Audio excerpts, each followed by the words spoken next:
কেমন আছো তোমরা সবাই?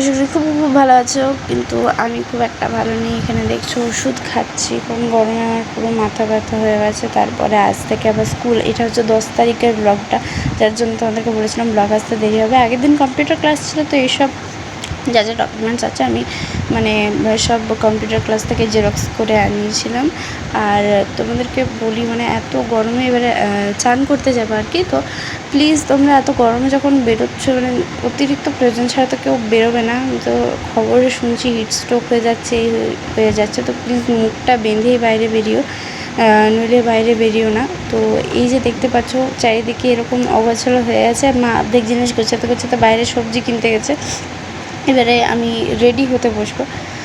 তো এই যে 10 তারিখ স্কুল খুলেছিল, সেদিনে আমাদের এখন 2-3 দিন নর্মাল স্কুল হলো। আজ থেকে আবার বলেছে নাকি ডে স্কুল, তার জন্যে যাওয়া হয়নি আর কি। কারণ আমাদের এখান থেকে 5:40 বেরোনো মানে আরেক ব্যাপার। তো এখানে আমি ভাবলাম স্কুল থেকে এসে যে একটু গান শুনবো, তারপর ভুলেই গিয়েছিলাম যে আমার টিউশন আছে। তারপরে আমি টিউশন গেলাম বলতে 5:30 পৌনে 6টা। তারপর গিয়ে পর দেখছি যে স্যার আসেনি, স্যার টিউশন ক্যান্সেল করে দিয়েছে। তো আমি যখনই টিউশনে বেরোই এটা এরকমভাবে বেঁধে নিই আর কি।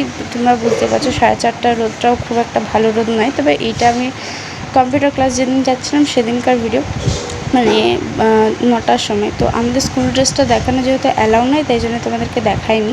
পিছনে হলুদ ফিতে ঝুলছে, তোমরা দেখতেই পাচ্ছ, তাহলে বুঝেই যাও আসানসোলে কোথায় হলুদ ফিতে থাকতে পারে। যাই হোক, এখানে আমি টিউশন থেকে এসে দেখছি বাপি আমার কাজগুলো করে দিয়েছে, এইসব জিনিসগুলো আমাকে এনে দিয়েছে। যেহেতু আমার ল্যাব আছে, তো এই সব জিনিসগুলো আমার লাগবে।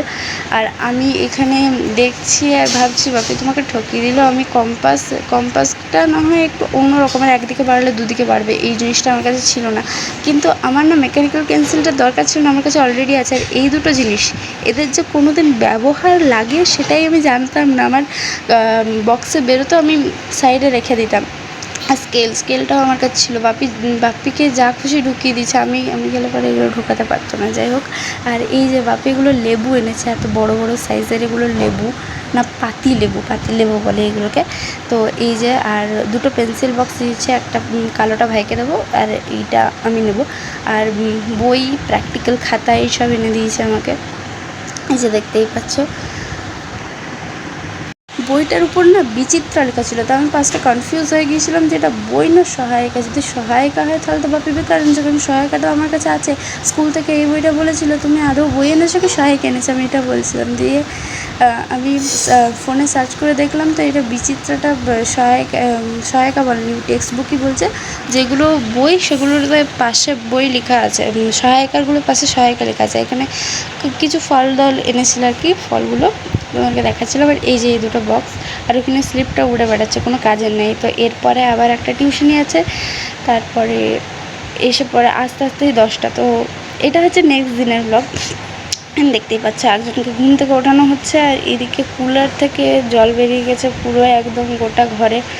কেন জলটা পড়েছে জানি না। তো তারপরে আমি রেডি হয়ে না পরের দিনও স্কুল গিয়েছিলাম, পরপর 2-3 দিন স্কুল গিয়েছি। তো এই যে খেতে বসছি এখানে, আর ওখানে দেখছো না ব্রেড কলা সব বাঁধরে উঠিয়ে নিয়ে চলে গেছে। এখানে টিফিন বক্সটা খোলা ছিল, উপরে ব্রেড জ্যাম পেয়েছে আমার একটা, উঠিয়ে নিয়ে চলে গেছে। মানে খাপ চাইনি, গোটাটা খেয়ে নিয়েছে। যেহেতু খাপ চাইনি, ওটা স্কুল নিয়ে গিয়েছিলাম আমি, আর একটা কলা। যাই হোক, এইখানে দেখছো বাঁদরগুলো কী করছে। আর মা ফোনটা নিয়ে পরে করছে, বাঁদরগুলোর সাথে এদিকে খেলতে আসছিলো। মা মুখ ভ্যাচকাচ্ছিলো, তো বাঁদরগুলো ভয় খেয়ে পালিয়ে যাচ্ছিলো। আর বলছে নে আমার হাতে খাবার আছে, তো নিতেও যাচ্ছিলো এখানে।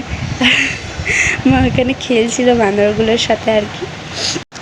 আমাদের স্কুলে আবার বলেছে যেহেতু চ্যাপ্টার শেষ হচ্ছে না, তাই জন্য তোমাদের একজন অ্যাবসেন্ট করলে গার্জেন কল করে দেবো। আমাদের স্কুলের যে নিয়ম যে একজন অ্যাবসেন্ট করলে গার্জেন কল হয়ে যায়, কিন্তু 11-এ এই নিয়মটা ছিল না, এই বছর থেকে করে দিয়েছে, যাতে না আমাদের সিলেবাস শেষ করতে দেরি হয়। আর এই জিনিসটা মা আমার জন্য নিয়েছে, কারণ মানে আমার চুলগুলো না রাখা যাচ্ছে না। তোমাদেরকে দেখাচ্ছিলাম এসে পরে যে চারিদিকটা পুরো হলুদ হয়ে গেছে আর কি, মানে আকাশটা পুরো ইয়েলো দেখাচ্ছে।